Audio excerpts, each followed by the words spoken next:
saludarles, bienvenidas y bienvenidos a su programa, a su canal RIT TV y específicamente a su querido programa Contrarreloj. Sean bienvenidos y como cada episodio del mismo, saludo con mucho aprecio y con mucho cariño a mi queridísimo amigo, conductor también de este programa, Darío Mendoza. Bienvenido, querido amigo, ¿cómo estás? Muy bien, estimado Rolando, aquí a la orden. Como siempre, un gusto saludarte.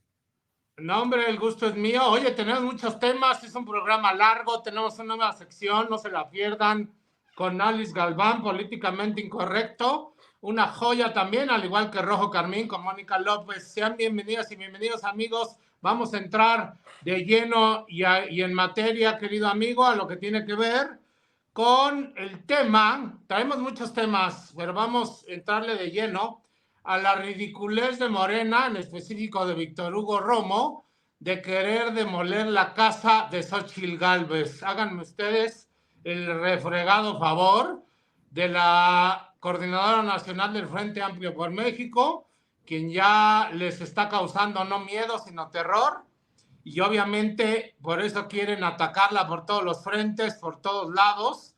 Y bueno, pues vamos a entrar de lleno a ese tema. Darío, platícanos. Pues mira, yo creo que es un grave error.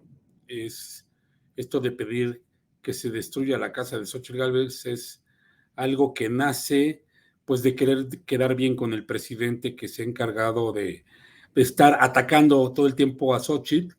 Y creo que yo tengo una hipótesis diferente a lo que se dice entre la gran parte de la gente que opina en los medios de comunicación, de que hay un miedo hoy a Xóchitl porque pues les está llegando, le tienen pánico porque les puede ganar. Yo creo que en este momento más bien lo que existe es un deseo de venganza.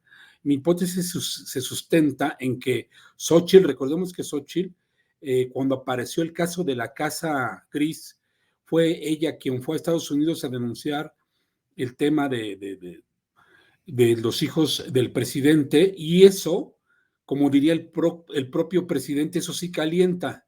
Entonces, me da la impresión de que nunca la quiso ver menos como candidata del Frente Amplio por México, y sobre todo teniendo el coraje y el enojo que tiene por este acto que hizo Xóchitl muy hábilmente de ir a denunciar este caso, y creo que el resorte, y de ahí el error, es el deseo de venganza. Y yo digo que de ahí, porque la venganza, es decir, es una emoción muy fuerte, es una emoción perturbadora que puede nublar la razón, y por lo tanto el ataque es totalmente irracional y hace que los otros se muevan con esa sin razón, a tal grado de querer destruir la casa de Xóchitl Gálvez, que bueno, es una estupidez, porque lo que hace es darle puntos, ¿no? O sea, le vuelve a dar exposición, la vuelven a victimizar, y ella feliz, ella avanza. Sin duda que, como diría el clásico, si tu enemigo se equivoca, déjalo que siga. Definitivamente, mira, sí, también puede ser una venganza. Ya saben que López Obrador dice que la venganza no es lo suyo, pero es lo que más hace, ¿no? Prueba de ello Rosario Robles, que con una licencia falsa fue aprehendida y estuvo un par de años en la cárcel. Bueno, aquí lo que aluden específicamente el porro de Víctor Hugo Romo, que también fue alcalde de Miguel Hidalgo, lo curioso es que están denunciando tanto a nivel federal, un diputado morenista, y a nivel local, Víctor Hugo Romo, en la Fiscalía General de Justicia de la Ciudad de México, la propiedad que está ubicada en Sierra Santa Rosa, número 62, en la colonia Reforma Social, en un fraccionamiento cerrado, porque ahí vive Xóchitl Gálvez, y dicen que no tiene permiso de uso y ubicación.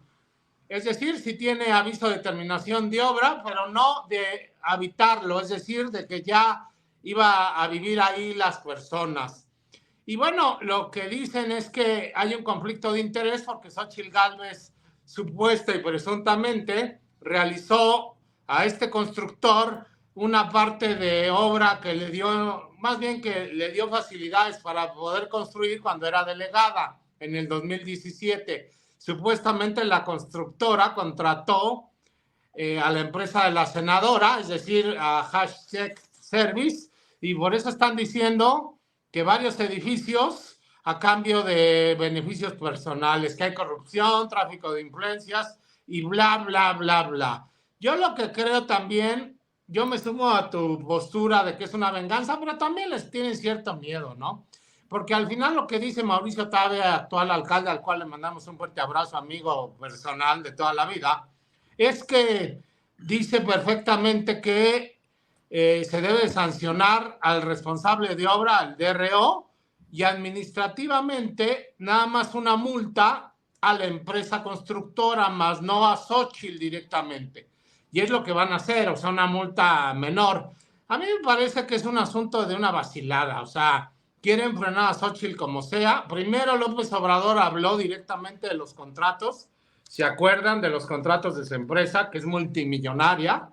Y ahora resulta que dicen que esta casa, cuando la compró Xochitl o cuando la construyeron, costó 9 millones de pesos.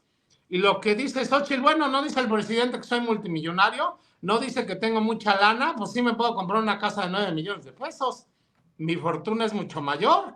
Y ahora la casa vale 14 millones de pesos. Vaya, es una empresaria, ¿eh? Ojo, gente, people, directamente. Xochitl tiene ese patrimonio por su trabajo, por su esfuerzo, no es por el servicio público directamente, ¿eh? Que no los quieran engañar, porque ella es una empresaria exitosísima, que toda la comunidad judía la ama, la adora, porque expresamente les ha hecho sus edificios inteligentes.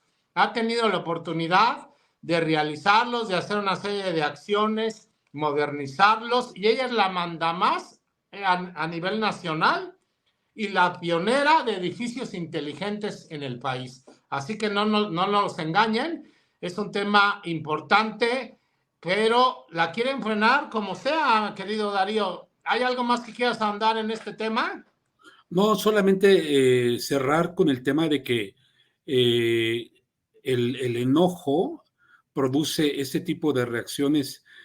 Sin duda Romo se excedió, o sea, por querer quedar bien, y siempre decimos que cuando el líder en el poder adquiere esta demostración contra una persona, lo que provoca es que sus seguidores más fanáticos puedan provocar algo que ahora se queda en palabras, pero cuidado con eso, porque siembra odios y cosecharás muy probables consecuencias. Entonces, nada más es una alerta por ahí, porque hoy destruyamos la casa, pero al rato alguien de estos seguidores fanáticos puede hacer cosas peores. Nada más ahí la dejamos. Bueno, no, a ver, López Obrador es capaz de todo. Yo recuerdo a un amigo que me decía, no, es que me casé con una mujer que es capaz de todo. Y yo le decía, ¿por qué lo dices? Tú sabes. Y después me decía, pues sí lo hizo, es capaz de todo. Pues lo mismo pasa con López Obrador, o sea, es un hombre capaz de todo, es un sinvergüenza, bribón, pendenciero, pandillero, desde aquí lo acusamos, porque directamente lo que busca es siempre jalar agua a su molino, beneficiarse, busca imponer a la Sheinbaum a toda costa, obviamente a través de su maximato. Entonces lo que está buscando y lo que está haciendo es frenar a Xochitl, vengarse de lo que él hizo, de lo del tipejo del bodoque del bienestar, José Ramón López Beltrán, que es multimillonario, que no nada más fue la casa gris, de allá de Houston. Recordemos que ahora salió otra casa que es blanca, pero que también le dijeron la Gris Bis en Coyoacán, de unos 15, 20 millones de pesos, que estaba a nombre de un asistente de la directora de la jornada, y que ahora, bueno, que obviamente por los contratos multimillonarios, los más de 500, casi 1,000 millones de pesos que le ha dado en contratos López Obrador a la jornada, y que está a nombre de una asistente particular de la directora general, de la dueña, que es comadre de López Obrador, y también el bodoque del bienestar lo ocupa y es de él en Coyoacán. ¿Cómo ves, querido Darío? Estas barbaridades, estas sinvergüenzadas que hacen desde el poder público, mano. Así las cosas, creo que ahora podemos pasar al tema de las fiestas patrias sin poder judicial. Sí, vamos para allá, pero antes vámonos un corte, y antes de ese tema vamos a recibir como se lo merece, Alex Galván. Vamos a un breve corte, no se vayan, amigas y amigos.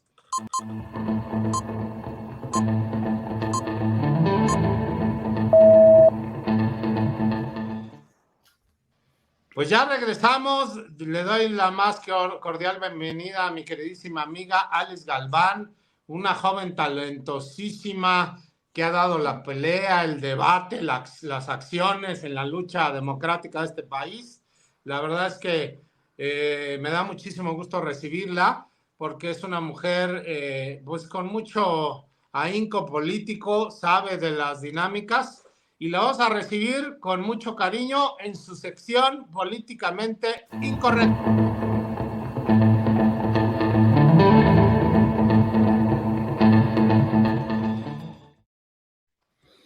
¿Qué nos traes, querida Alice? ¿Qué nos traes el día de hoy aquí en Políticamente Incorrecto? ¿Qué tal, Rolando, Darío? Mil gracias por la invitación a sumarme ya con ustedes. Encantada de poder compartirles esta nueva sección de Políticamente Incorrecto. ¿Por qué decidimos este tema? Bueno, porque vivimos tiempos de crisis, ¿no? Y creo que todos somos testigos de ellos en redes sociales, periódicos, radio, televisión. Cada vez que los abrimos, pues son puras malas noticias. Y me parece que además estos cambios que se están dando tienen consecuencias profundas y trascendentales para nuestra sociedad, concretamente en estas últimas décadas, donde la izquierda extrema ha llegado a los espacios de poder en diferentes países, en especial en Latinoamérica, desafortunadamente aquí en México con Andrés Manuel López Obrador, pero sí con una buena estrategia, hay que reconocer que eso sí lo tienen, y han ido cumpliendo una serie de acciones para ir censurando a todo aquel que piensa distinto, al que disiente, al que quiere el debate, el diálogo y la negociación. ¿Y cómo lo han hecho? Pues dividiendo con odio a la sociedad. El ejemplo más cercano lo tenemos con Andrés Manuel López Obrador en las mañaneras, en donde todos los días nos está dividiendo entre chairos y fifís, ricos y pobres, empresarios y trabajadores, etcétera. Y además están imponiendo sus ideas de manera autoritaria, y esto ha llevado además a destruir a nuestra civilización. A mí me gusta decir y explicar esto de la división y la destrucción de la civilización. Yo veo todo el proceso de la historia del mundo en una lucha entre el bien y el mal, ¿no? Entre los que defienden la libertad y entre los que atentan contra la libertad. Y en esta lucha entre el bien y el mal, la izquierda y el mal se dieron cuenta que para poder destruir a la civilización había que destruir a lo más valioso que tenemos en el mundo, que pues somos nosotros, los seres humanos. Y para destruirnos a nosotros, los seres humanos, había que quitarle 3 conceptos fundamentales, que son los que nos dan un sentido de identidad, un sentido de pertenencia, y los que nos invitan a luchar por nuestra historia y por lo que somos y lo que tenemos y lo que aspiramos a ser y heredar a las siguientes generaciones. Y son 3 conceptos fundamentales. El primero, la religión, ¿no? Porque nos da una serie y una escala de valores fundamentales con los cuales actuamos, con los cuales convivimos en sociedad, aunque pensemos distinto, pero aprendemos a respetarnos entre estas ideas distintas. Por otro lado, la familia, porque es la primera célula básica de la sociedad, en donde crecemos, en donde aprendemos a compartir, a respetarnos.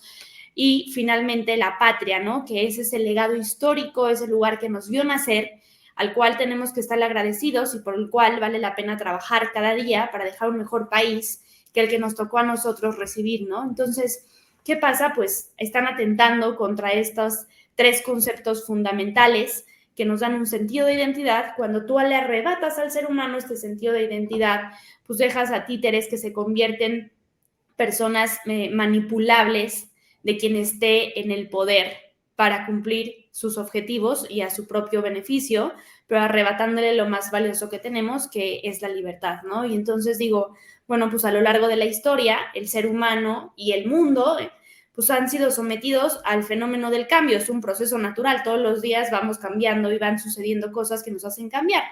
Pero el ritmo de cambio antes era más paulatino, más lento, y ahora con los avances tecnológicos, con la inteligencia artificial, con los medios de comunicación, las redes sociales, pues el paso ha sido acelerado y con consecuencias que no han sido muchas veces favorables a la civilización, ¿no? Yo digo, la tecnología es buena, la inteligencia artificial es buena, pero hoy desafortunadamente vemos ciertas cosas que en lugar de servir al ser humano, ponen al ser humano al servicio de la tecnología. Y entonces me atrevo a decir que incluso nos enfrentamos a una verdadera explosión de la moral en la que el hombre y nosotros como seres humanos hemos fallado. ¿Por qué? Porque el relativismo ha sido el arma perfecta para destruir y justificar todo lo que se hace en el poder y a nivel también personal, ¿no? En pocos años han dedicado y han logrado hundir la moral tradicional que por muchos siglos estuvo vigente en nuestra civilización, en el mundo, en Occidente, y nos hemos quedado hoy sin nada, sin esa escala de valores que mencionaba, y pareciera que pues ya no sirven las viejas reglas del juego, ¿no? Y entonces así como ha surgido la moral del pecado, una moral sin responsabilidad, con una posverdad que vivimos, una etapa en la que ya no importa la verdad o la mentira, si algo es bueno o malo, ya bueno, no sobre todo existe el López bien. Obrador, Alice, o sea, para él la verdad no importa, o sea, se avienta 80 o 60, 80 mentiras al día. Es correcto. Y entonces así imponen su falta intolerante verdad, ¿no? La verdad de Andrés Manuel López Obrador, que nos ha llevado a perder lo más valioso que tenemos, que es el sentido común. O sea, hoy ya no existe el sentido común, ¿no? Y entonces yo les expongo aquí, a nivel antropológico, tenemos una sociedad centrada en el individualismo, ¿no? En el yoísmo, yo, mi beneficio, mi satisfacción, en donde hemos eliminado de plano lo trascendental, los valores, y entonces en lugar de existir una verdad objetiva a la que todos aspiramos a llegar juntos, ¿no? Pues hoy, con este sentido de trascendencia y de eternidad, hoy prima la verdad subjetiva que responde completamente a un individualismo utilitario y hedonista. Mientras me sirva, me beneficie y me satisfaga es bueno, si no, lo elimino y lo que sigue, ¿no? Y lo desecho. En lo político, pues somos testigos de falsos demócratas que no respetan el Estado de Derecho, que no respetan las instituciones y que se dedican constantemente a polarizar a la sociedad porque son conscientes de que esta fractura social permite el dominio de la mente de los ciudadanos, ¿no? Y que usan la democracia para llegar al poder, pero una vez que llegan al poder, a través de ella van destruyendo todas las instituciones, y es lo que ha hecho Morena a lo largo de estos 5 años. Económicamente, pues hoy tenemos un gobierno paternalista que desprecia a las clases medias, que desprecia la meritocracia, que desprecia a los empresarios, y lo que beneficia únicamente es pues aquel al que le doy yo un moche, ¿no? Porque es un moche lo que dan a través de muchas Pregúntale de sus becas. A la maestra de, tú me saco 10, lero, y tú no sé qué ridiculez. Ahí en plena conferencia vespertina, la mujer, yo le llamo la bodoque del bienestar, o la sed del bienestar, qué asco. O sea, ya estamos llegando a esa etapa de lero, yo me saco 10 y yo voy a ser exitoso y tú no. ¡Qué vergüenza, Alice! A ver, o sea, efectivamente todo lo que tú dices, la meritocracia ya no les importa a los morenistas, ahora todos son por igual, el socialismo, comunismo. Claro, porque el mejor aliado del socialismo son los ciudadanos ignorantes. Es lo que ellos están buscando, ciudadanos ignorantes que no puedan cuestionar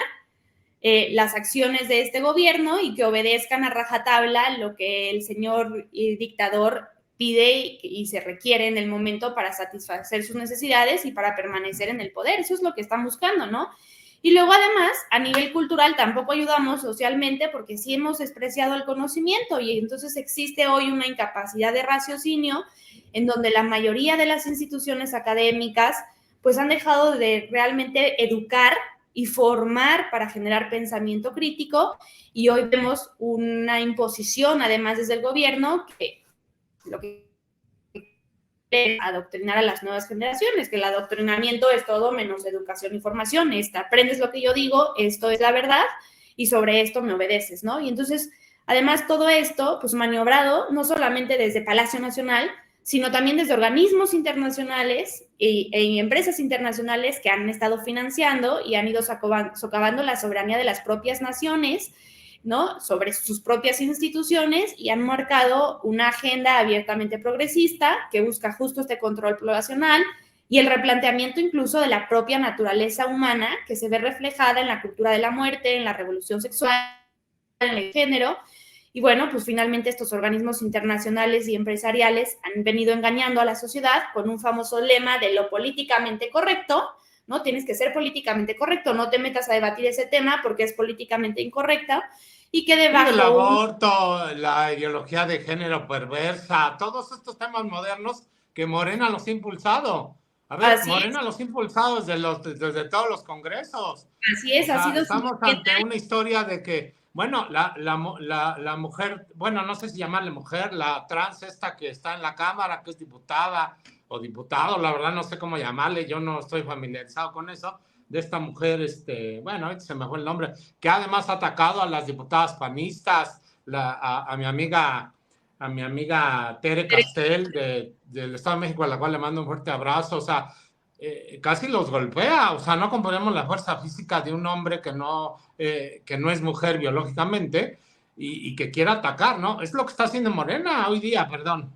Así es, justo, y lo que están haciendo es que bajo un falso discurso de tolerancia, ¿no? Porque es lo que ellos pregonan, la tolerancia, terminan censurando intolerablemente al que piensa distinto y entonces nos han ido callando poco a poco, nos hicieron pensar que éramos los menos, que había que ser políticamente correctos y entonces pues hoy estamos en lo más grave que es la autocensura, ¿no? Y esto ha pasado a nivel mundial, pero México no es la excepción, o sea, desde hace varios años y con un fuerte impulso y crecimiento, como lo mencionabas tú, Rolando, o sea, Morena ha impulsado todas estas agendas a nivel legislativo y a nivel de política pública que han atentado contra la vida, contra la familia, contra la libertad, contra la democracia, contra el Estado de Derecho, y pues eso es lo que nos ha permitido en un sistema democrático poder crecer libremente como ciudadanos y cumplir nuestros proyectos de vida y aspirar, aunque a este gobierno no le caigan bien los aspiracionistas, a tener un mejor país, ¿no? Entonces yo digo, hoy está en juego nuestra libertad, ¿no? Y debemos defenderla hasta donde tope. Hoy está en juego la democracia del país y tenemos que defenderla hasta donde tope. Y hoy está en juego además nuestra civilización y tenemos que defenderla hasta donde tope. He dicho siempre que somos corresponsables de los tiempos que nos tocaron vivir. Sí vivimos tiempos de crisis, pero justo eso nos compromete a trabajar más, ¿no? Y creo que ha llegado la hora de desempolvar todas estas utopías, porque es necesario transformar al mundo y al hombre de nuestro tiempo, porque necesitamos personas valientes que estén dispuestas a dirigir a esa mayoría silenciosa que tiene miedo y apatía, personas con responsabilidad de provocar, de generar y de liderar este rescate de la moral, de la verdad, de la democracia y de la libertad, ¿no? Yo por eso les agradezco este espacio para poder ir analizando a nivel político y cultural lo que va sucediendo semana a semana, a nivel del legislativo, a nivel judicial, pero a nivel cultural, y poder desenmascarar los engaños de la izquierda y hablar de lo que pocos se atreven a hablar, que es lo políticamente incorrecto, ¿no? Creo que el sentido de nuestra lucha es el deber.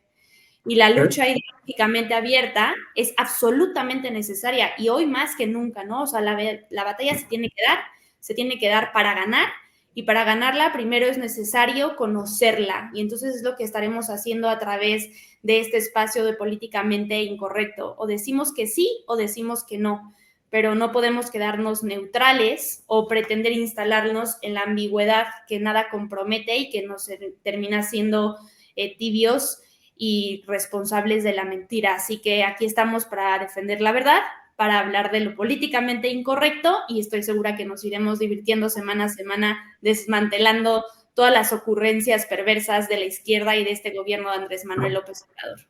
Acuérdate que nada que sea tibio puede ser bueno, ni el café, ni la verdad, ni muchas otras cosas, querida Alice.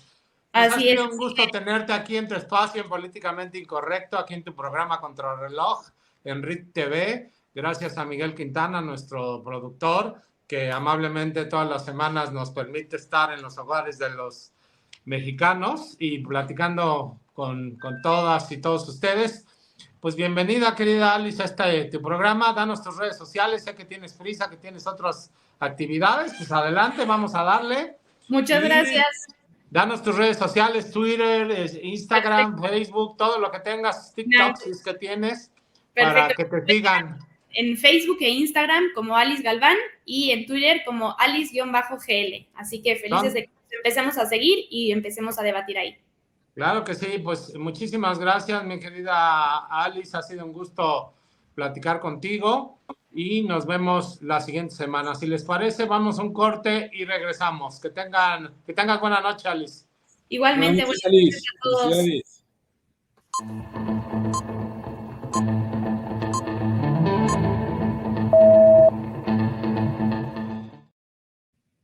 Ya estamos de regreso aquí en su programa Contrarreloj. Es un gusto saludarles de nueva cuenta. Darío, ahora sí pasamos al tema traemos unas maravillosas, perdón, antes de que continuemos en este tema, traemos unos recorridos que estuvimos haciendo Q en su sección Rojo Carmín y un servidor que le vamos a poner ahí directamente. Al ratito, no se lo pierdan, estuvimos en el Parque México, en la Condechi, en la Condesa, pero bueno, vamos a entrar de lleno directamente a el tema que traemos, querido Darío. Platícanos de este tema escabroso, bonito, de que López Obrador no invitó a las fiestas patrias, ni siquiera pues a toda la gente, ¿no? A toda la gente que debe de invitar por protocolo, porque no entiende que hay 3 poderes. Platícanos, ¿qué piensas de esto? Mira, yo creo que es una paradoja porque se habló en los discursos del ejército de ese día de la unidad nacional y lo que vimos es que pues, hay una división nacional en lugar de unidad nacional por no estar presentes o por no haber invitado al Poder Judicial, los miembros del Poder Judicial como del Poder Legislativo, lo que claramente muestra en los hechos que no hay tal unidad, ¿no? Sino que es consecuencia de una división que se ha creado desde el Poder Ejecutivo y que, bueno, no es nada bueno para la República el que no haya respeto a los 3 poderes. Es normal que cuando hay poder político tan exacerbado, se intente pues ir aglutinando, devorando al Poder Judicial y al Poder Legislativo para que se haga lo que quiere una sola persona. Y eso es la tentación de todos los autoritarios y tiranos del mundo, ¿no? ¿Para qué gastar en democracia si solo se puede seguir las órdenes superiores? Y bueno, desgraciadamente es lo que vimos, algo histórico desde que tenemos la República, la Constitución, el que no estén los 3 poderes en esa fiesta que, bueno, conmemora el tema de la independencia, aunque realmente la independencia se realizó hasta 1821 y fue el 27 de septiembre. Pero bueno, tenemos unas fiestas desde la época de Porfirio Díaz y que siguen, pero hoy no tuvimos invitados a los poderes como siempre, ¿no? Se había hecho. Sí, bueno, a ver, el señor no se da cuenta que gobierna para todos los mexicanos. No cree efectivamente que exista una parte medular importante de convivencia, de civismo político, de poder dialogar con quien no piensa como yo, con quien no cree las mismas ideas que yo creo, porque no tiene los mismos posicionamientos que yo tengo. Y bueno, definitivamente López Obrador está perdido en el limbo. El angelito cree que fue su cumpleaños, que puede invitar a quien se le hinche su regalada gana y dejar fuera a los que le caen gordo. No, a ver, estamos ante una república y la república consta de 3 poderes, el ejecutivo, el legislativo y el judicial.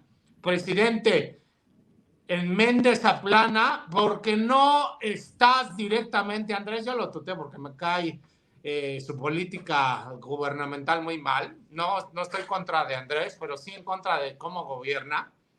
A ver, Andrés, no es tu fiesta de cumpleaños, no estás hablando directamente de que la vas a hacer en tu casa o que estás jugando un partido de fútbol y dices, esta pelota es mía y no se las presto para jugar, ¿eh? No, señor, estás hablando de que representas a un país, tanto interna como externamente, y representas una figura presidencial. ¿Tú te acuerdas que no iba al Senado que porque supuestamente ponía en riesgo la investidura presidencial? ¿Te acuerdas, no? Sí, claro, que no podía ir porque ponía en riesgo la investidura presidencial, ¿no? Sí, bueno, a ver, ¿cómo no va a poner en riesgo? Pues cada día la pone en riesgo con estas actitudes infantiles, con esta forma de decir, ay, no, este es mi balón, este es mi pelota, esta es mi fiesta y no voy a invitar a los que me caen gordos. Ahora sí que como diría la mujer esta bodoque del bienestar, lero, yo seré exitoso, pues igual. A ver, Andrés, ni eres exitoso, tienes el país en ruinas, se está cayendo México a pedazos y tienes todavía el cinismo de no invitar a Marcela Guerra, la presidenta de la Cámara de Diputados, porque es del PRI, o a Norma Piña, porque te cae gordo que porque según tú no hay buena relación con los ministros, la presidenta de la Suprema Corte de Justicia, es decir, del Poder Judicial. a Norma Piña Hernández, porque tú dices que no hay buena relación y los dejas de invitar. Andrés, entiende, no es tu pinche fiesta de cumpleaños. Esto es una serie de eventos que se conmemora por la independencia de nuestro país. Ah, pero ¿qué tal el canijo hijo del maíz invitó a Miguel Díaz-Canel el año pasado, ¿no? Al dictador cubano, que se engalanó México con un sinvergüenza que tiene sumido al pueblo cubano en hambre y en zozobra, y a él se lo invitó. ¿Te acuerdas, Darío? Y ahora el ejército ruso, que fue el que desfiló junto con el de China, y que son obviamente los enemigos que hoy por hoy son del hemisferio norte, ¿no? Donde somos aliados de Estados Unidos y Canadá. Y bueno, pues eso fue un despropósito, se volvió noticia incluso mundial, el tema de que marchara el ejército ruso justo en un momento en donde hay una guerra en esa zona del mundo contra Ucrania, que ha sido condenada y que aquí pues simplemente no ocurrió. Es un desafío, es un despropósito y bueno, una falta de diplomacia, ¿no? Lo que se está generando ahora. Me da la impresión de que un poco como lo que decía Alice, esta cultura de la cancelación, ¿no? Es decir, yo cancelo todo, yo hago lo que yo quiero y todos los demás bailan a mi ritmo, y eso creo que es muy grave porque lo que se está haciendo es ignorar las instituciones democráticas.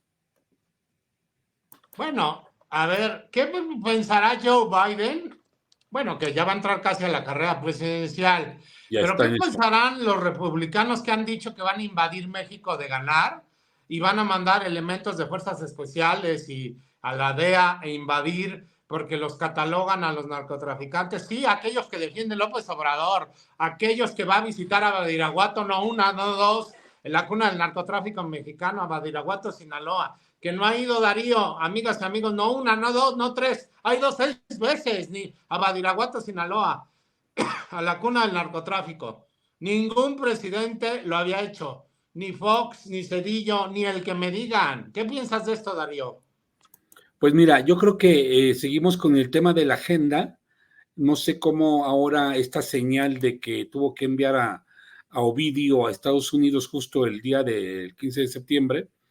Y entonces, pues hay señales encontradas, señales cruzadas con un grupo de la delincuencia organizada que, bueno, sigue causando riesgos para el país. Ese tipo de cruce de señales que puede volverse muy peligroso en momentos de la sucesión presidencial, ¿no? Claro, claro. A ver, por una parte manda extraditado ya a Estados Unidos Ovidio y por otro Sí. lado efectivamente invita a los rusos y a los chinos a desfilar. ¿Qué mensaje le está dando a los republicanos? ¿Qué mensaje Estamos le está haciendo dando? un cóctel muy peligroso rumbo a la sucesión, muy Claro. peligroso. Eso sería, no queremos ser ave de mal agüero, pero hay como componentes que pueden causar estragos, ¿no? Ya viene la parte económica, porque eso también impacta todo el tema económico. Sí, bueno, definitivamente recordemos que esto no se queda ahí. A ver, que te invites al ejército ruso, que invites al ejército chino, pues también da señales encontradas. Claramente dos países comunistas, claramente dos países que están en contra de las políticas neoliberales de Estados Unidos o de las políticas económicas de Estados Unidos. Ahí damos funciones encontradas. Estamos ante una nueva forma de hacer política muy campechana, muy de tamal de chipilín de López Obrador, así como le gusta. López Obrador es folclórico, ignorante, pero es ruin, es perverso, es un ser que sabe perfectamente lo que hace. Por un lado da el manotazo de su amigo íntimo Ovidio Guzmán, que lo manda, que no lo mandaba, bueno, pues ya lo mandó. Porque es un traicionero. A ver, López Obrador, brevemente, y si, me voy a salir de la agenda muy rápido. Cuando sucede el suceso del asesinato de su hermano, que muchos dicen que él lo mató, de José Ramón, por ahí de 1959, si no me equivoco, en la tienda de novedades Andrés de su padre, pues ya se activa. Él dice, cuando sale de la tienda, todos los testigos afirman que él dice que lo mató a su hermano. Dijo, no, yo lo maté y temblorando, ¿no? O sea, sí, después fue al MP y dijo, no, es que él estaba jugando con la pistola y quería matar quería espantar a un amigo también aquí de la zona que se llama Ramón. Se armó un San Quintín de la época, lo querían linchar porque los testigos dicen que efectivamente mató a su hermano. Bueno, para no hacerte cuento largo, amigas y amigos, de repente se hace todo álgido y ya hay y su mamá lo conecta con un empresario, que ahorita no tengo el nombre, pero un empresario ganadero. Él a su vez habla con el gobernador de la época, Manuelita, que era su madre, habla con el gobernador de la época y de repente lo escondieron en ese rancho de ese empresario ganadero 6 meses o 8 meses para que se agitaran las aguas. Después el gobernador, haciéndole el favor al empresario, ya no hubo mucho pancho, lo dieron por terminado y ya se acabó. Bueno, en 1900 y tantos, corrígeme si estoy en el error, creo que fue en 1994 o 95 que buscó la gobernatura de Tabasco. Ajá. Bueno, dice que le roban la elección, como siempre, un gran perdedor, no sabe perder, hasta parece americanista, con todo respeto a los televidentes americanistas, y dice perfectamente que le robaron la elección. Y entonces empieza su famoso éxodo por la democracia, una serie de barbaridades. Bueno, y después ya sabemos la historia, que invade pozos petroleros. Pues déjame decirte que de esta historia, cuando esto sucede, ¿cuál es el primer lugar que invade, Darío? El primer lugar que invade... Ajá. ¿Quién? Ahí te perdí el hilo, perdón. López Obrador. El primer lugar que invade en la época de los pozos petroleros, ¿y esto? No, cuando mató a su hermano, cuando perdió la elección. No recuerdo esa parte. Bueno, pues nada más y nada menos que invade el rancho, el rancho del empresario que le ayudó, que lo escondió 8 meses. O sea, es un malagradecido, es un ser de desconfianza. Seguramente Ovidio Guzmán está pensando lo mismo, de que lo traicionó, porque es un traicionero, es un carroñero, es un hombre que busca directamente, pues, hacer una serie de barbaridades, ¿no? Obviamente no respeta los acuerdos.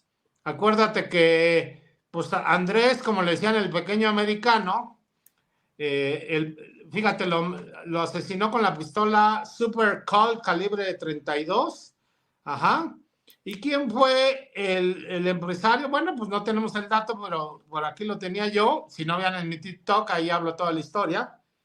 Pero el hermano, pues pierde la vida de forma muy misteriosa. Y el primer rancho que va a invadir cuando buscó la candidatura presidencial fue el 9 de junio de 1969, la muerte del hermano. Ajá. ¿Y cuál fue el primer rancho que fue a invadir cuando pierde la gobernatura de Tabasco? El del empresario, que en 1969 le había abierto las puertas y lo había escondido 8 meses en su casa. ¿Cómo ves, Darío? Tremendo, de ser así. Entonces, obviamente, bueno, pues estamos hablando de que no respeta, no sabe perfectamente, no es agradecido, porque acuérdate que es de gente bien nacida ser agradecido, pues no lo es. Y entonces directamente estamos ante una coyuntura de un traidor, de un hombre que no tiene palabra, de un hombre que directamente pues no cumple lo que dice, y ahora con la extradición.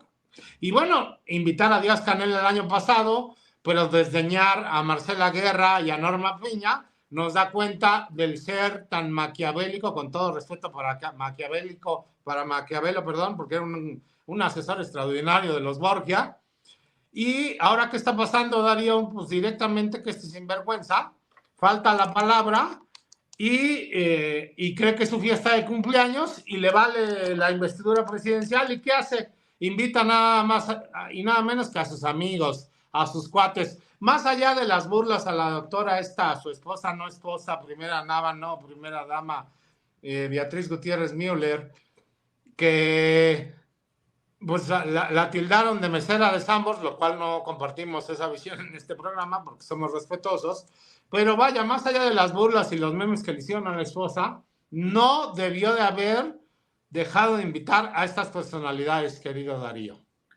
Sí, bueno, yo tengo la impresión de que a Ovidio lo tuvo que entregar. Yo creo que la presión diplomática norteamericana, veto a saber de qué presión debió haber sido, que tuvo que soltarlo, y tengo esa hipótesis porque nadie en el gobierno habló del tema, nadie se hizo responsable de la extradición. La información vino de Estados Unidos de que había ocurrido ese suceso. No salió de Ciudad de México ni ningún vocero del gobierno mexicano. Más aún, no se supo nada durante varios días hasta el día de hoy. Lunes, hoy antes de que salga el programa, un día antes de que salga el programa, pero lo comentó, pero muy vagamente, pero no hubo anuncio oficial, es decir, no hubo un pronunciamiento, y eso me hace pensar que más bien obedeció una presión bastante fuerte del gobierno norteamericano, ¿no? Bueno, pues acuérdate que hace poco vinieron unos congresistas y le dijeron que ya se habían dado cuenta la DEA y varios norteamericanos que se estaba lavando dinero en el Banco del Bienestar, ¿te acuerdas? No, sí. Bueno, y a partir de ahí dijo, no, entonces ya no se reciben remesas en el Banco del Bienestar. Se calcula que lava el narco mexicano $1,000 millones anuales en el Banco del Bienestar, o que lavó $1,000 millones. O sea, una cantidad estratosférica, querido Darío. Hay un reportaje que publicó Reuters, la agencia internacional alemana, o inglesa, perdón, en inglés, todo el reportaje sobre el tema de las transferencias de Estados Unidos a México. Es un reportaje realmente tremendo, muy bien documentado, que vale la pena echarle un ojo a esto que te refieres. Sí, a ver, díselo a la gente para que lo lea. ¿En qué revista? Es un cable de Reuters, de la agencia noticiosa. Okay. Si quieres, luego te comparto el link para que se pueda publicar, pero me parece un súper reportaje que tuvo poco impacto en México, pero la verdad habla de todos estos elementos de las transferencias que se hacen de Estados Unidos a México, y que pues tiene el componente del crimen organizado, ¿no? Oye, Darío, si te parece bien, vamos a pasar a este siguiente video rapidísimo. Sí, sí. Adelante. Porque se nos acaba el tiempo. Sí, vamos. ¡Viva nuestra soberanía! ¡Viva! ¡Viva la fraternidad universal! ¡Viva! Mexicanas, mexicanos, que muera la corrupción. ¡Viva! Que muera la avaricia. ¡Viva! Que muera el racismo. ¡Viva! Que muera la discriminación. ¡Viva! ¡Que viva el amor! ¡Viva! ¡Que vivan nuestros hermanos migrantes! ¡Viva! ¡Vivan los pueblos indígenas! ¡Viva! ¡Viva la grandeza cultural de México! ¡Viva! ¡Viva México! ¡Viva! ¡Viva México! ¡Viva! ¡Viva México!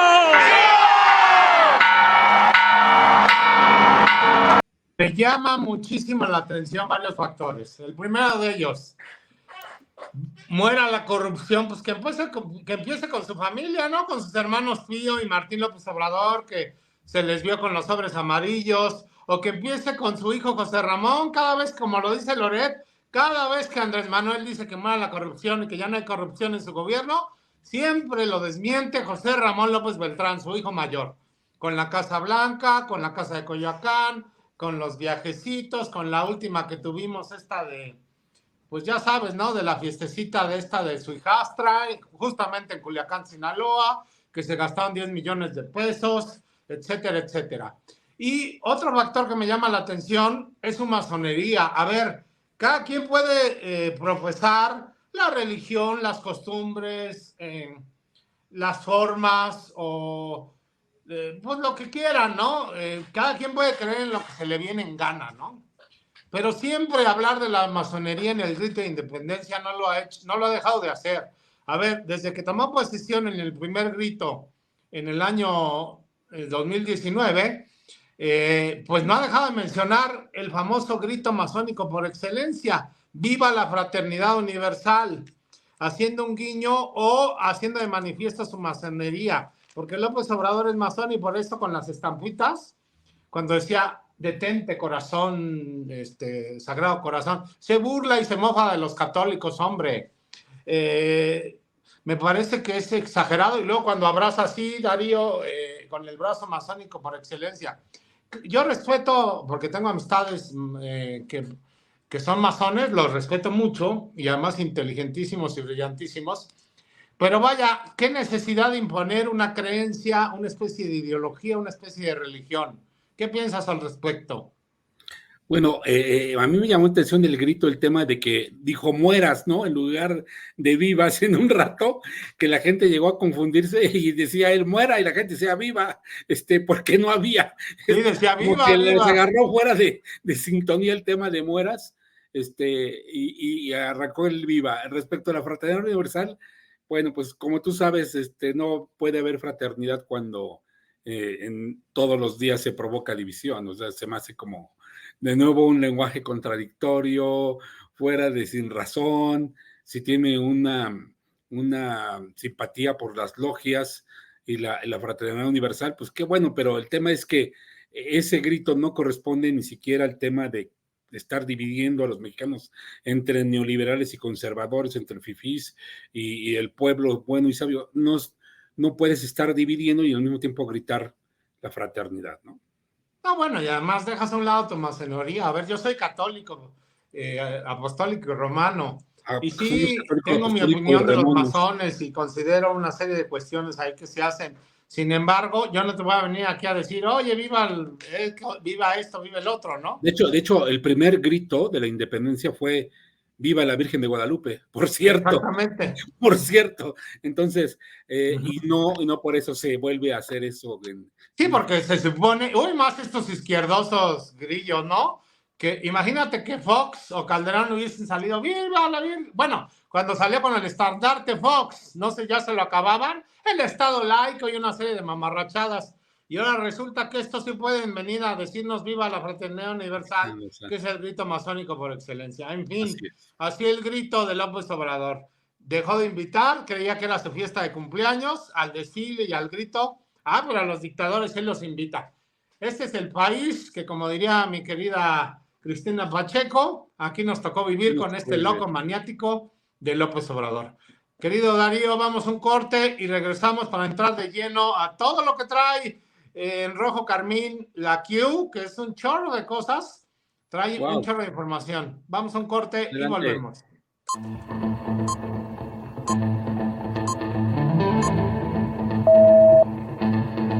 Bienvenida, querida Q. Vamos a entrar y te recibimos como tú te mereces. Darío.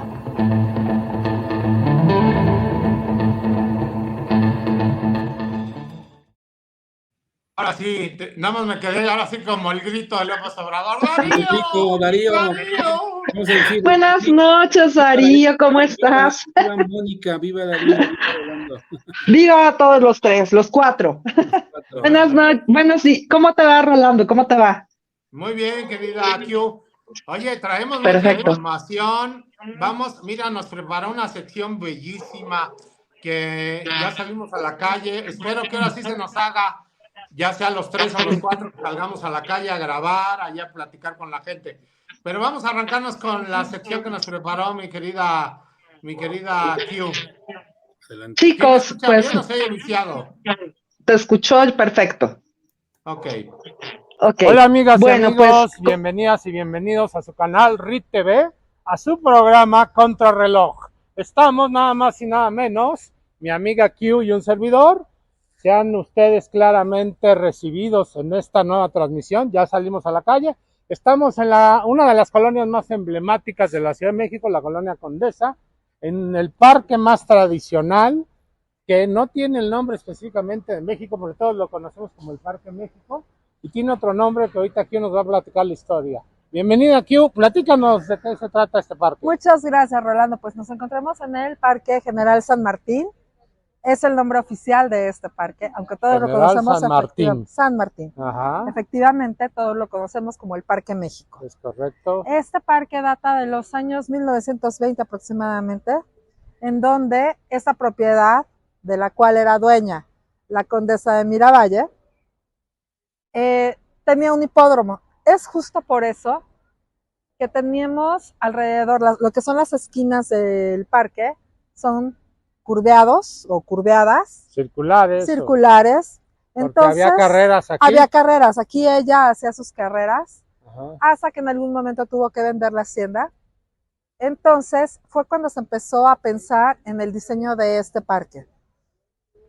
Justamente, el que lo diseñó fue el arquitecto José Luis Cuevas. Tiene nombre de pintor, pero tiene otro segundo apellido que no me lo sé. Pietrasanta. Pietrasanta. Es Pietrasanta. A lo mejor es pariente del conductor deportivo Pietrasanta, ¿no? El que le va a la Probablemente. Bueno, esa es toda la historia. Este parque, déjenme decirles un dato.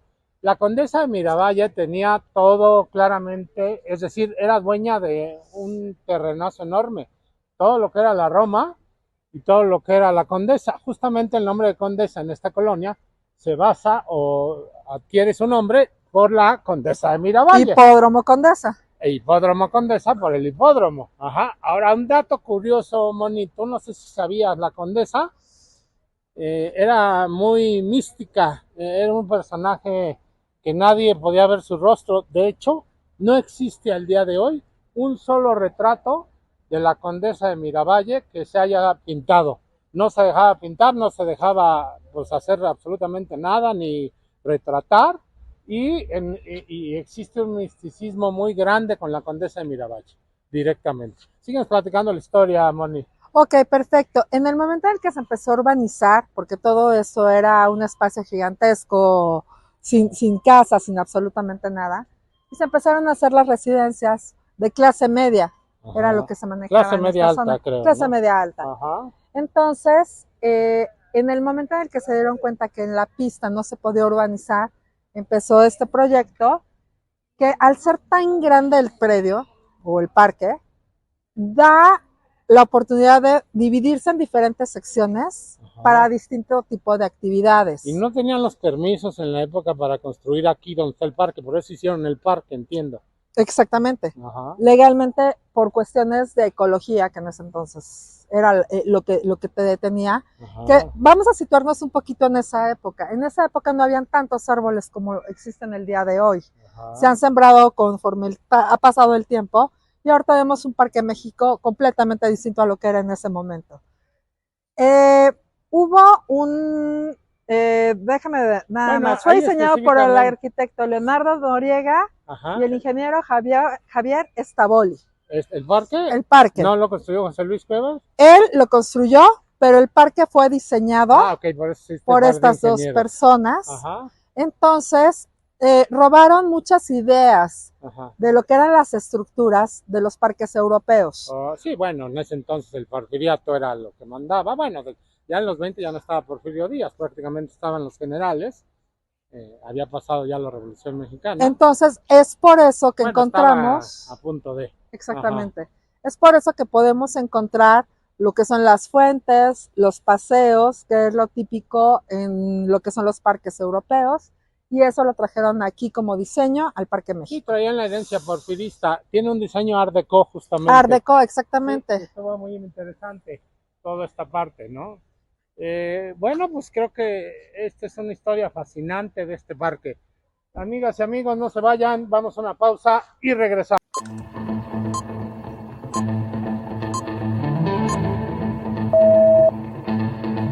Gracias por continuar en su programa. Tenemos más historia de este parque. Moni nos va a platicar muchas cosas. Aquí había un audiorama, me estaba platicando. A ver, platícanos. Es el primer audiorama que existe dentro de la delegación Cuauhtémoc. Ajá. El audiorama está situado de aquel lado de lo que es el parque, derecho, parte norte. Ajá. Y es justo un espacio en donde la gente en ese entonces llegaba y podía escuchar el radio. Entonces habían bocinas en donde se sentaban, pasaban la tarde escuchando cuando no podían tener el acceso muchas veces a los radios en sus casas. Con el paso del tiempo se fue modificando. Hoy existe todavía esa zona que es conocida como el audiorama, y es una zona de relajación y meditación.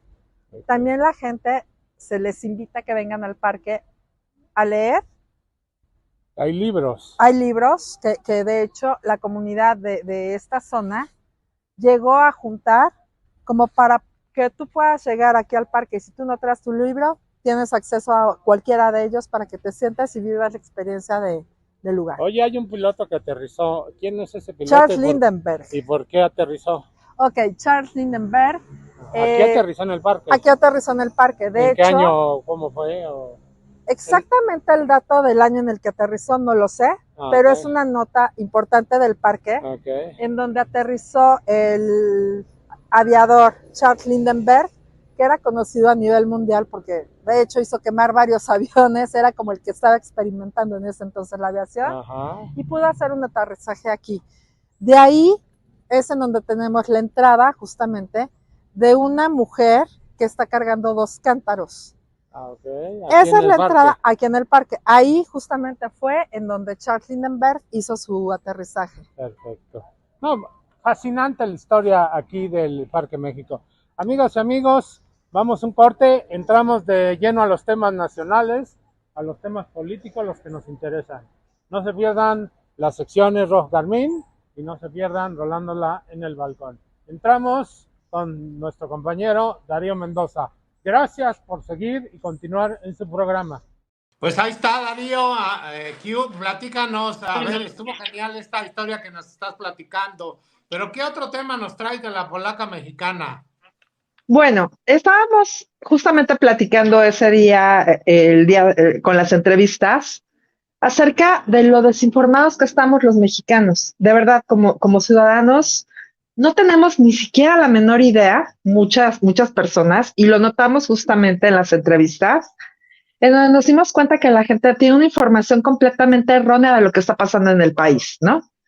De hecho, tuvimos la suerte de encontrarnos a una persona cubana, una chica cubana, que fue muy interesante la entrevista, más adelante la verán, en donde justamente platicábamos, ella nos decía es que de verdad están muy cerca ustedes de empezar a entrar en el tema del socialismo, ¿no? O del comunismo. Y no se están dando cuenta. Entonces, platicando un poco Darío y yo, comentando las situaciones que veíamos respecto a las entrevistas, nos damos cuenta, y le platicaba a Darío, que yo en algún momento tuve la oportunidad de ir en diferentes ocasiones a Venezuela y a Cuba. Conozco un poquito cómo se maneja la dinámica dentro de esos países y me tocó ver un poco la decadencia del país. Yo recuerdo que mis papás llegaban en algún momento, que hace muchos años llegaron a hacer viajes en crucero, y decían que en Venezuela era un país incluso hasta elitista, en donde se manejaban una economía bastante fuerte y era un país de ensueño. En la época en la que yo comencé a ir a Venezuela, ya estaba Hugo Chávez en el poder. Entonces, empiezas a ver cómo se empieza a hacer, por ejemplo, un aeropuerto viejo, cómo empiezan a dejar de invertir en ese tipo de cosas, y empiezas a ver un aeropuerto viejo, que en México ya lo estamos viendo, el descuido, el deterioro impresionante que tienen ahorita el AICM, y que se empiezan a ver ya esos estragos, ¿no? Cuando construyeron la Terminal 2, el piso de la Terminal 2 era perfectamente parejo. Ahorita uno llega al aeropuerto y la bajada que tiene está impresionante. De hecho, la misma gente ha tenido accidentes de caídas justo por el mantenimiento que no se le está dando. El hundimiento estaba ya planeado y estaba programado para que la Terminal 2 funcionara durante cierto tiempo. Ya el tiempo útil del aeropuerto, justamente pensando en que iba a empezar el 9, se terminó. Entonces se empieza a ver ya el deterioro y la falta de mantenimiento que se le da al mismo. El ir a Cuba, obviamente, la gente no entiende. 6 años definitivamente no nos van a llevar al punto en el que viven hoy en día en Cuba y Venezuela. Para haber llegado a este punto, han llegado a pasar más de 50 años y en Venezuela alrededor de 20, aproximadamente, si el dato no me falla. Y la verdad es que es muy triste. Yo la última vez que llegué a ir a Venezuela, estamos hablando de alrededor de 6 años, más o menos, justamente porque ya no permitieron entrar a los vuelos. Bueno, más bien, la aerolínea decidió no regresar a Venezuela porque había una deuda muy grande de turbocina. Entonces, como en Cuba más o menos, ellos tienen la idea, o los gobernantes tienen la idea, de que su peso vale exactamente lo mismo que el euro. No hay manera. Entonces, ellos dentro de los pagos, por ejemplo, de los bolívares o de los CUCs o el peso cubano, quieren hacer los pagos respecto al valor que ellos le dan a su moneda, con su moneda, lo cual no es negocio para ninguna aerolínea. Pero en ese entonces, la última vez que fui, una penúltima vez que fui, todavía estaba Hugo Chávez en el poder. Y justamente me tocó ir el día que eran las elecciones. Yo ese día regresaba de Venezuela. Eran las últimas elecciones de Hugo Chávez. Y me acuerdo perfecto que venían muchísimos pasajeros en el avión que justamente habían ido a Venezuela a votar para sacar a Hugo Chávez del poder. Sabían que era muy difícil. Es gente que definitivamente en algún momento votó por Hugo Chávez creyendo en la manera de gobernar de esta persona. Y nunca se imaginaron que fueran a llegar a ese nivel, ¿no? Tú vas a Venezuela, vas a un restaurante, una zona bastante decente que son las Mercedes, vas a los restaurantes o ibas a los restaurantes y entonces te llevaban la carta, tú checabas qué era lo que había de menú, ordenabas y de repente los mismos meseros te decían, disculpen, no tenemos eso. Ok, entonces tráeme este platillo. ¿Sabe qué? No lo tenemos. Entonces terminabas diciendo, bueno, del menú que me estás dando, tú dime qué sí hay, porque aparte de ya la incomodidad de la gente, es la manera en la que subsiste, y el hecho de que llegaran turistas a consumirles era muy bueno para ellos.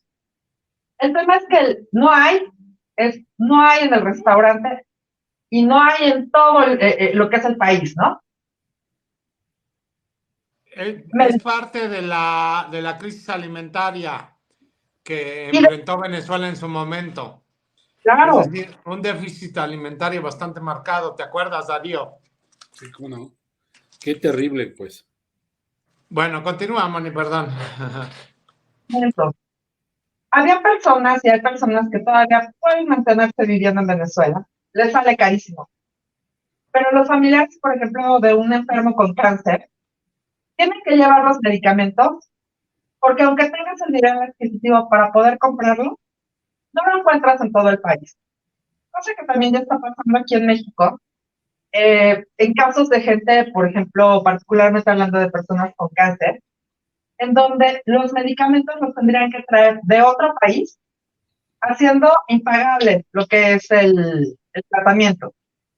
Entonces, aquí en México ya empezamos a ver la carencia de muchos medicamentos, sí, justo por las políticas que se tiene de no permitir que farmacéuticas, etcétera, etcétera, metan esos medicamentos que son necesarios para los tratamientos serios que la gente necesita y que yo no entiendo cómo las personas que tenemos la facilidad de usar algún servicio como el ISSSTE, basta con darse cuenta que tú vas a estos hospitales y los medicamentos no los tienen. Entonces, había muchas personas que nos comentaban que ellos estaban muy agradecidos con el gobierno de Morena, porque ellos les daban un apoyo económico, cosa que la gente no entiende, que este apoyo económico es perfectamente constitucional, que no hay manera de que se los quiten. De hecho, la idea sería que al contrario, tengan una mejor calidad de vida teniendo más dinero. Con 4,500 pesos trimestrales a las personas de la tercera edad, aproximadamente. 4,000. Y dudo mucho que les alcance, porque van a necesitar en algún momento un medicamento que no les van a surtir en los hospitales. Claro. Entonces, yo no entiendo cuál es la ganancia de la gente o por qué están tan agradecidos, cuando realmente yo, en mi caso, no puedo subsistir y no a ninguna de las personas que va alrededor, a la gente que trabaja de pronto, que viene a hacer el aseo a mi casa. Yo no sé cómo pueden pensar en que con eso van a vivir y conformarse con eso y por eso emitir un voto, ¿no? Es tan simple como esto. Justamente la chica que vino a estar en mi casa, en las elecciones anteriores de cuando fueron los alcaldes, las últimas elecciones, votó por Morena. Ella se encuentra en Xochimilco. Literal, ella votó por Morena por la promesa de que le iban a dar un tambo de agua al mes, aparte del que ya le daban. Y a ella, obviamente, estamos hablando de una zona muy alta de Xochimilco, donde no tienen drenaje, no tienen absolutamente nada de eso. Entonces te das cuenta que la gente es, ok, voy a votar por un tambo más de agua, pero si no le doy mi voto a Morena, que tienen que confirmar que dieron un voto, el agua te las quitan. Entonces, es justamente todas esas personas a las que es muy difícil llegar y explicarles que lo que estamos viendo pasar en México y lo que viene conforme los años pasen, si no llegamos a hacer el cambio que necesitamos hacer en este momento, los venezolanos y los cubanos, por supuesto que quisieran terminar con las dictaduras que tienen. No hay manera. Están perfectamente atados de manos. Sus elecciones, digo elecciones, son únicamente un mero trámite. Hoy en día no pueden quitarse sus gobiernos encima. Creo que como ciudadanos mexicanos, de verdad nos tenemos que informar. ¿No recuerdas, Rolando, que hubo una persona que nos dijo que la economía en México jamás había estado mejor? Que la economía de México estaba a unos niveles brutales y que tú le comentaste que no existía tal. ¿Lo recuerdas? Sí, sí, sí. Entonces, justamente es Perdón. de pensar cómo podemos llegar a esas personas que definitivamente se sigan emitiendo sus votos contra este gobierno, o con ese gobierno más bien, que la verdad nos estamos metiendo en una coladera. Sí, pues así suele pasar, querida y nunca bien ponderada Q. Estamos ante una situación, a ver, yo como les digo, es un retorno sin salida, es un asunto de dignidad, de conciencia, de no vender tu voto por una conciencia que les compran cada mes por 4,800 pesos, cuando eso ya no te alcanza como te alcanzaba en los gobiernos neoliberales, ¿no? Claro, porque aparte estamos viendo el nivel de inflación que tenemos en México. Y de verdad, creo que ahí están dando señales muy claras, porque como ustedes ya decían un poco antes en el programa. Efectivamente. Pues vamos a un corte y regresamos. No, Moni, todavía no te vas. Tú te quedas. Moni se queda, Moni se queda. Moni se queda. Darío, danos tus redes sociales. Es @Darío Mendoza y en Facebook me encuentran como @Darío Mendoza A, de Atreano, ¿verdad? A. Darío Mendoza y Darío Mendoza A. Ahí estoy a sus órdenes. Cualquier cosa, fiestas, 15 años, bodas, también puedo participar. No, muchas gracias, Rolando, y muchas gracias. Nos vemos pronto, querido Darío. Vamos a un corte, querida Q, y volvemos, si te parece bien. Bye.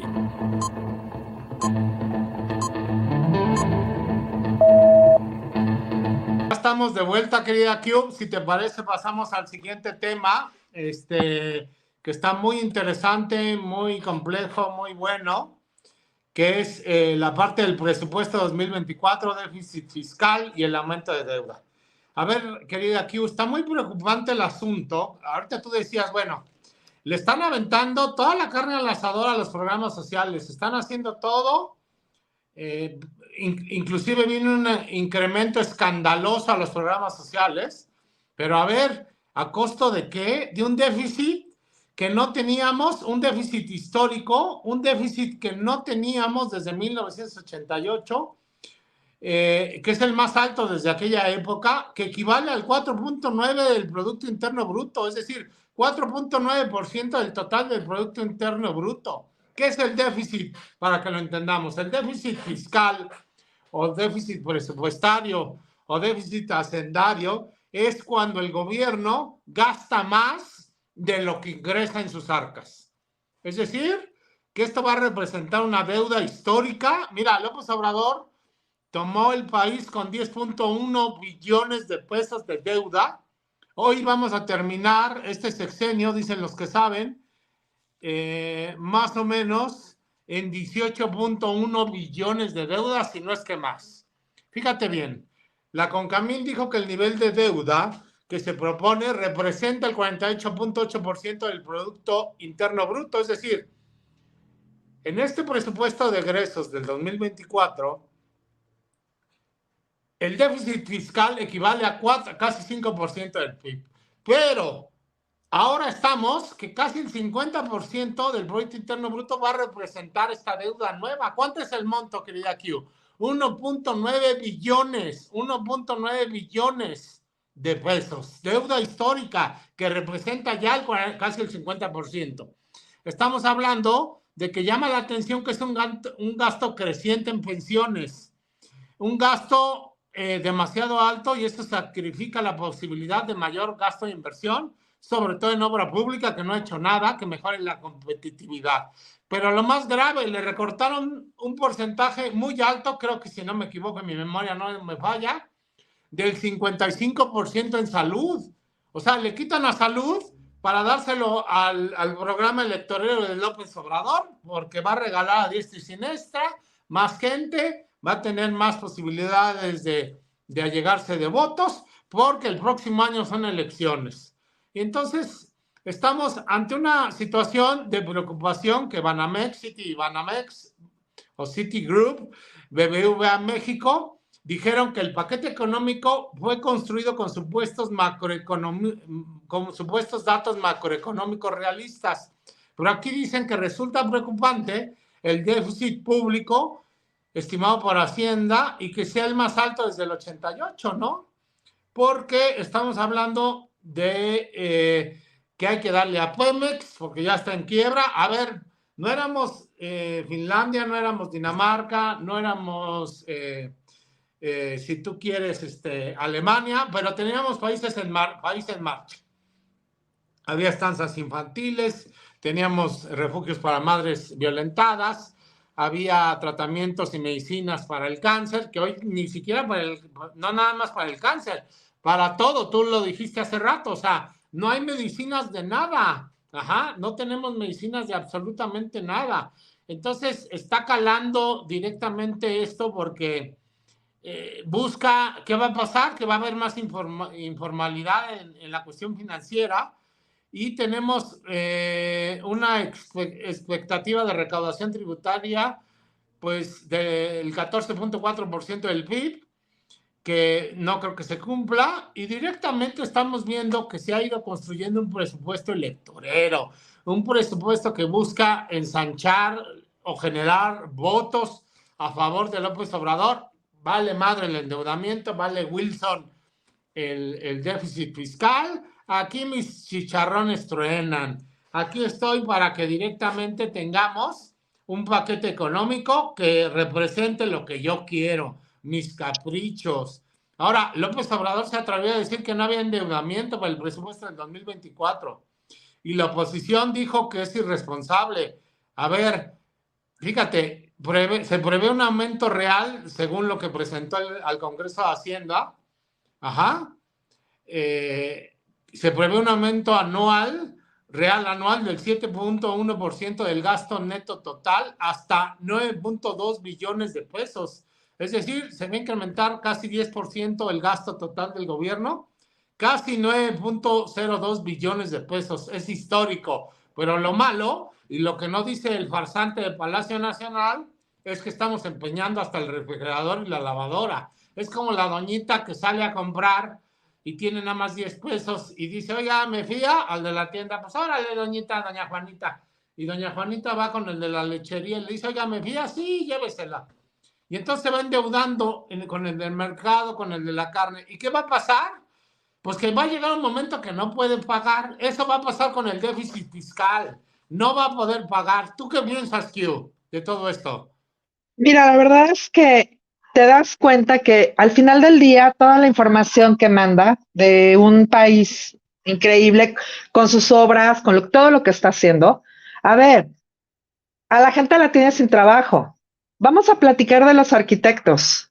Se les acabó el trabajo. No hay arquitecto o muy pocos que realmente llegan a tener hoy en día trabajo por la cancelación de obras. Todas las obras públicas que se están haciendo, ¿quién las está haciendo? Los militares. Los trabajos que la sociedad civil tiene dentro del gobierno, por ejemplo, en el Aeropuerto Internacional de la Ciudad de México. ¿Quién lo está operando? La Marina. Y todos esos trabajos, todos esos puestos que se tenían antes, los está cubriendo la Marina cuando los marinos y los militares tienen un sueldo. La gente se está quedando sin trabajo. En algún momento, tanto el AIFA como lo que es el Tren Maya va a tener que operar. ¿Con qué recursos va a operar? Porque todo eso va a llevar sueldos, etcétera, etcétera. Yo no sé, tal vez tú tengas esa información, quiénes van a operar y a dónde se va a ir ese dinero. No sabemos si van a estar también en manos de los militares o de los marinos, y finalmente estás dejando a muchísimos ciudadanos sin trabajo, sin un recurso. ¿Por qué, Q, perdón, te iba a decir Money, bueno, Money Q, ¿por qué le da todo a los militares? Es muy simple. López Obrador es un hombre corrupto. Es un presidente un narcoestado corrupto. ¿Por qué? Te voy a decir por qué se lo da a los militares. Todo. Obras, el Tren Maya ya se los da a los militares, todo. Porque está robando a manos llenas. Porque está enriqueciendo a sus hermanos, a sus hijos a manos llenas. A Andy, su consentido, López Beltrán. ¿Por qué? Porque justamente la ley dice que todo lo que tiene que ver con Marina y la Defensa Nacional está catalogado como área de seguridad nacional. Por tanto, puso a todo ya como área, como seguridad nacional. No es auditable. Es decir, la ley prevé que todo lo que tenga que ver con la funcionalidad de todo el país, de la forma normal de gobernación, de energía, todo es auditable. Pero ¿qué pasa cuando le da las obras a los militares y a la Sedena? Bueno, a los militares de la Sedena o a los de la CEMAR, de la Secretaría de Marina. Muy simple, no es auditable porque los cataloga como seguridad nacional y como están robando a manos llenas. Mira, 8,000 millones de dólares iba a costar la refinería de Dos Bocas, ya llevan 25,000 millones de dólares. ¿Quién sale beneficiada? Pues nada más y nada menos que la tipeja Rocío Nale, que es una ladrona de cuello blanco, que a raíz de que ya come con manteca, pues ya tiene un sobrepeso terrible, así como López Obrador se burlaba del sobrepeso de Agustín Carstens, que decía que tomaba Coca-Cola y Sabritas, y casi le dijo que era un hombre gordo. Bueno, pues así está Rocío Nale, ya subió de peso terrible, como entró, como está ahora, porque ya come con manteca. Estos sinvergüenzas sí saben para lo que es el poder y están robando a manos llenas, están enriqueciéndose, por eso los pone a la Marina. Ahora, tú decías del Chaifa, bueno, el Chaifa pierde 26 millones de pesos mensuales. Además, lo más grave es que estamos pagando 20 millones de dólares anualmente a los inversionistas que invirtieron ahí. Súmale los 200,000 que costó el Chaifa, más los 300,000 que nada más de saque, es decir, al momento de cancelarlo, se tuvo que pagar por parte del gobierno mexicano. Perdón, hice un breve paréntesis. Síguete, Q. Amigos, dense cuenta. En este momento estamos viviendo, y creo que es un momento en el que de verdad tenemos que abrir los ojos en todas las situaciones que están pasando. No podemos cerrar los ojos, por ejemplo, ustedes hablaban hace ratito del desfile militar. Se te olvidó comentar que también estuvo Cuba, Venezuela y Nicaragua.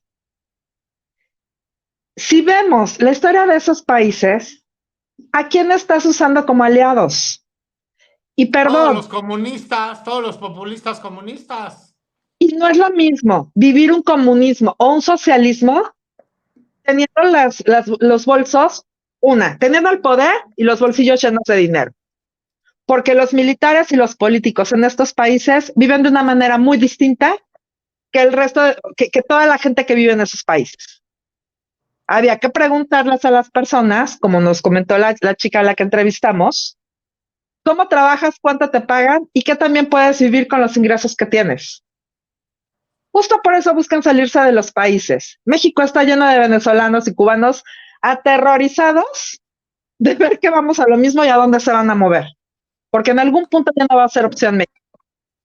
La deuda, la inflación, lo que se está pagando, por ejemplo, por la no construcción del nuevo aeropuerto internacional de México. Es impresionante. Todo el TUA, todo lo que son los impuestos, se van en deuda. Y de verdad, era imposible pensar que se pudiera cancelar esa obra. Traía tanto trabajo a México y, sin embargo, a poner el pie. ¿Por qué? Porque ya todas las licitaciones, ya todo el dinero estaba entregado. Ese dinero no se lo iba a llevar él. Pero empieza con el hundimiento del aeropuerto, empieza con el bla, bla, bla de las obras, defendiéndolas, cuando la gente se debería de dar cuenta que es un discurso que no existe. López Obrador no es una persona pobre. No, bueno, a ver, acuérdate que López Obrador le dice a la gente, mexicanos, les informo que ya hemos salido de la pobreza. Y entonces hay una pausa. ¿Cómo, Andrés? Sí, mi familia y yo. O sea, su familia y él. Porque todos los demás... A ver, López Obrador genera 2 millones de nuevos pobres al mes. Y la corrupción está como nunca hay corrupción, querida Q. Entonces, estamos ante una coyuntura dificilísima, complicadísima. Vamos a un corte, querida Q, si te parece bien. Y cerramos ya el programa. Bueno, a ver, quédense rolándola en el balcón. Escuchen a esta chica Dayana, mujer cubana brillantísima, que nos platicaba lo que está pasando en Cuba. Ella, como dijo Q, salió aterrada de Cuba y nos va a decir por qué ella cree que México puede convertirse en Cuba. No se lo pierdan enrolándola en el balcón. Pero vamos un corte para cerrar este programa. Bueno, va a cerrar nosotros, pero seguirá rolando en el balcón, con el tema de corrupción, querida Q, de los terrenos de Nicolás Mollinedo, el que era chofer de AMLO en el Tren Maya. No se vayan, vamos a un corte y regresamos.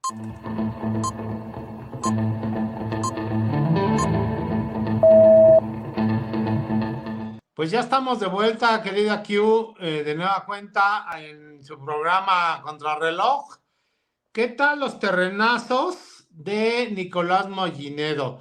Aquel obscuro personaje gris que le manejaba cuando él era jefe de gobierno con la austeridad republicana falsa del Zurito, que lo manejaban, y muy austero López Obrador, y hoy no maneja más que suburbans de miles de millones de dólares, blindadas, y con 80 camionetas que sale a pasear el angelito López Obrador. Bueno, pues sí, acuérdense de Nicolás Mollinedo, el famoso Nico, que era el chofer del Zurito. Bueno, que también era un farsante, porque cuando manejaban el Zurito, el hijo del medio, Andy López Beltrán, chocó en el eje central con escolta y todo, una camioneta blindada Grand Cherokee Jeep, que la chocó en sentido contrario en eje central. Los medios no hicieron mucho escándalo, pero se detectó que Andy la había chocado y fue un escándalo local muy fuerte. De acuerdo con una investigación de Latinus, el ex chofer, que por cierto, Q, amigas y amigos, ganaba 70,000, sí, así como lo oyen, 70,000 millones de pesos ganaba el angelito cuando era jefe de gobierno López Obrador y le manejaba el Zurito. Tenía sueldo de subsecretario de Estado del entonces Distrito Federal.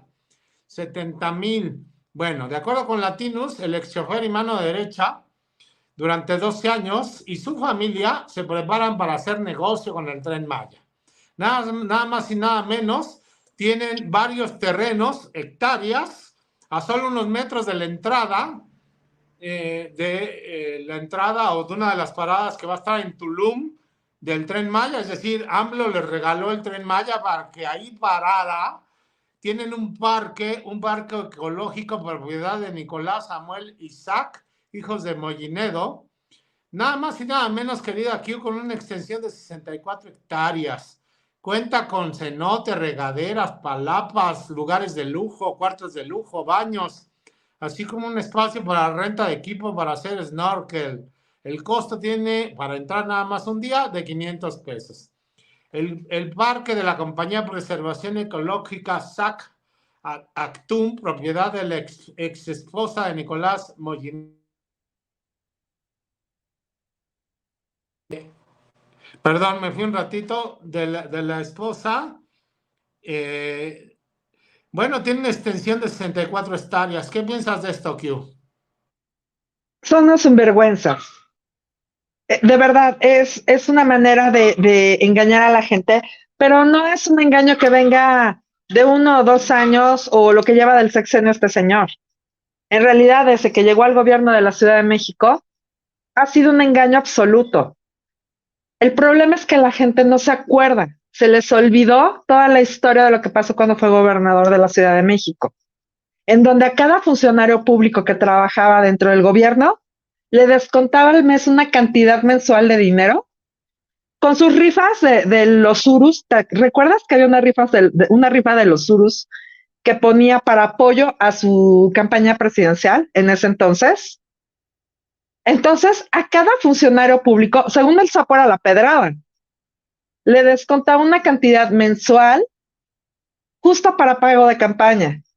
Las horas extras en ese entonces, antes se pagaban, porque, a ver, hablemos de una cosa, no solamente de funcionarios mayores, también la gente de limpieza, etcétera, etcétera, es parte del gobierno y no todos tienen un sueldo como los altos funcionarios de los cuales hablaba este señor. Fíjate, 645,000 metros cuadrados, 7 veces más toda la zona arqueológica de Tulum. Y López Obrador, ¿qué hizo? Bueno, pues nada más y nada menos que la ex esposa de nombre Lidia Esther Portilla Manica y su hermano César Augusto Portilla Manica tienen este parque acuático y construyeron ahí coincidentemente la parada de Tulum del Tren Maya. No le van a al aeropuerto también. Acuérdate que el hijo de Nicolás Moginedo, el mayor, en el Super Bowl pasado se invitó a todos sus amigos. A ver, un mexicano que apoya a López Obrador y que dice que es un honor estar con Obrador, ¿cuándo va a poder ir al Super Bowl? Que en ese entonces los boletos más baratos costaban 150,000 pesos o 200,000 pesos. Invitó a 15 o 20 amigos, a todos se los llevó con todos los gastos pagados y se los llevó el hijo de Nico al Super Bowl. Ajá. Entonces estamos hablando de que este personaje cercano a López Obrador y su cuñado, pues están más que nada haciéndose multimillonarios. Ya son multimillonarios. Se sabe que Nico tiene casas y casas en la Ciudad de México, en Hidalgo y en varios lados. Tiene casas. Y ahora, pues este parque acuático, ¿no? Que está directamente ahí. Es un parque turístico. Entonces, estamos hablando de que el ex chofer, pues resulta que ahora ya es multimillonario. Es que López Obrador todo lo que toca de sus amigos los convierte en oro, pero todo lo que toca en el país lo convierte en miseria. A ver, Gabriela Chávez Colmenares, María Gabriela Chávez Colmenares, es la hija de Hugo Chávez. ¿Sabes de cuánto es su fortuna si nunca trabajó? 5,000 millones de dólares. 5,000 millones de dólares sin nunca haber trabajado. Ah, pero el papá... venga, chepa acá, dinerito, como todos los pinches sinvergüenzas como López Obrador, hijos de su maíz prieto, pues la hija tiene una fortuna de 5,000 millones de dólares. Y la voy a comparar con María Arambuzabala, que es la dueña era la dueña de Corona, que toda su vida ha trabajado y se ha roto la madre, que tiene una fortuna, a la cual le mandamos muchos saludos, que yo la admiro mucho por ser una gran mujer empresaria, fregoncísima de nuestro país, que nos hace mucha falta ese tipo de mujeres. Tiene una fortuna de 7,000 millones de dólares, haberse matado toda su vida trabajando. Y la hija de Hugo Chávez no solamente es la mujer más rica de su país, sino la persona más rica de todo Venezuela. Entonces estamos hablando de que roban al por mayor, querida Q. Entonces, esto no tiene abuela, como tú dices, no tienen madre. Estamos hablando de un robo en despoblado. Nicolás Moginedo, que es multimillonario, pues prueba es que el hijo invitó a todos los hijos al Super Bowl.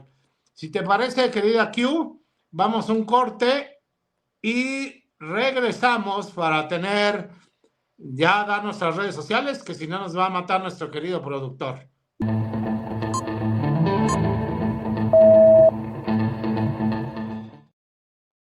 ¿Cuáles son tus redes sociales, querida Q, para que se las des a la gente para que te siga?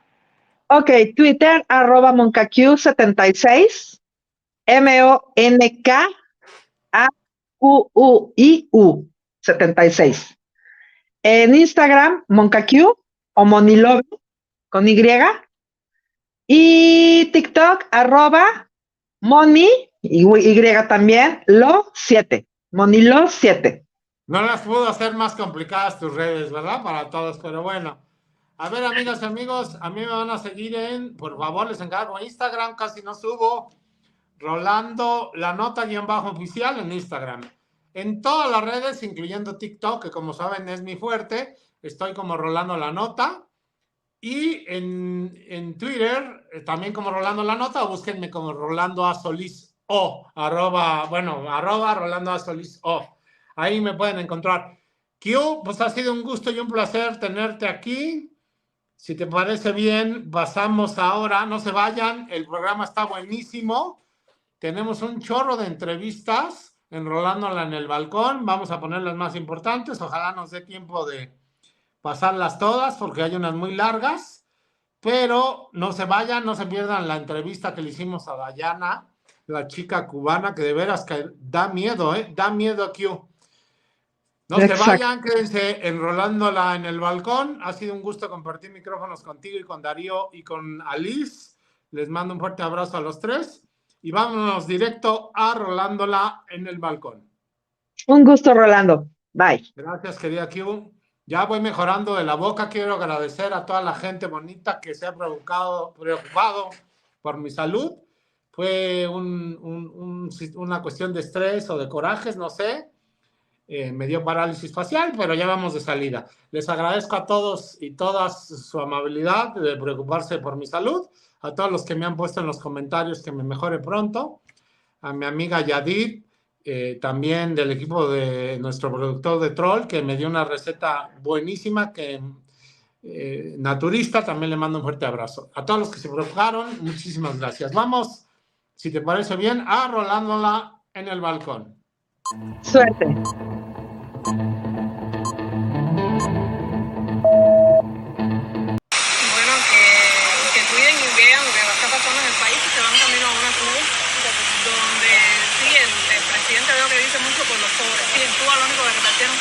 La pobreza igual para todos. Si siguen por el camino que van aquí en México, van a pasar igual que en Cuba. Tienen que abrir los ojos porque en Cuba venden al mundo como que el cubano vive en una isla tropical que es idílica, que tiene buena salud, tiene educación y realmente la necesita. Y México va camino a eso. Realmente le echan la culpa al bloqueo, pero el bloqueo más bien es interno dentro del país. El gobierno tiene bloqueado muchas cosas, el cubano no puede salir a pescar por sus propios medios. El campesino lo que produce en el campo no puede venderlo él, tiene que dárselo al gobierno, igual que tenga peces, vacas, esas cosas. Y supuestamente, como te decía, es la idea que ha vendido el mundo, que en Cuba existe un bloqueo. No es un bloqueo, existe cierta, como que no recuerdo el nombre, pero es algo comercial, que permite, pero no realmente no. El bloqueo es interno del mismo gobierno. Por la dictadura. De hecho, en Cuba se comercializan productos americanos en las tiendas portuguesas que no hagan el cubano, venden pollo y otros artículos que vienen de origen. Y realmente está viviendo gracias a las remesas que recibe de los familiares que están en el exterior. Porque yo misma era enfermera y mi salario básico, era de 3.500 pesos. Y en estos momentos en Cuba una botella de aceite te cuesta 1.000 pesos, un paquete de pollo de 5 libras te cuesta 3.000 pesos. Y así. Se ganaba $25 al mes.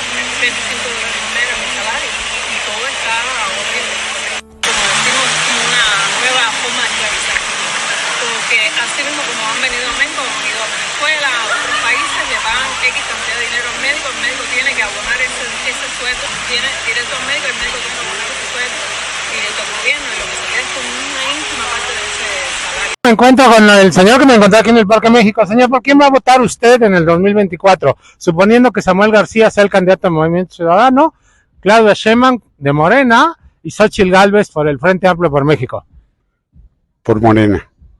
¿Me da sus razones? Sí, porque realmente es el grupo que ha podido apoyar a la persona de adulto mayor y estuve viendo en las finanzas que realmente tenemos un superávit un déficit del 4%, cuando los otros presidentes dejaron un 5 y hasta un 8%.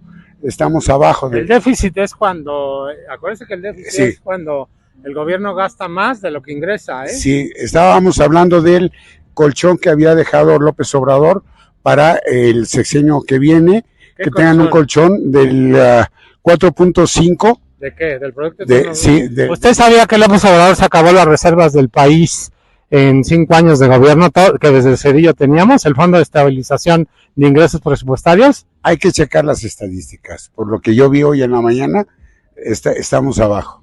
Muy bien. De lo que debe ser. Muchas gracias, señor. Seguimos caminando aquí en la Condesa, en el Parque México. Señor, si este momento fueran las elecciones con Samuel García de Movimiento Ciudadano, Claudia Sheinbaum de Morena y Xóchitl Gálvez por el Frente Amplio por México, ¿por quién votaría? Claudia Sheinbaum, definitivamente. Ajá. ¿Cuáles son las razones? Las razones es que México necesita un cambio fuerte, y yo creo que la figura de una mujer como primera presidenta de México sería nuestra mejor opción para nosotros, y más si es de Morena, que ha demostrado ser ha demostrado a tener muy buen desempeño en México. ¿Qué logros tiene Morena? Morena, pues bueno, ha estabilizado la situación de México. Por ejemplo, la más pronta que puedo decir es que el dólar se mantiene en sus mejores niveles, y la verdad eso no se había visto en muchos años. Ya no a pesar de que el Banco de México es el que lo tiene que ver el tipo de cambio, no el gobierno, ¿eh?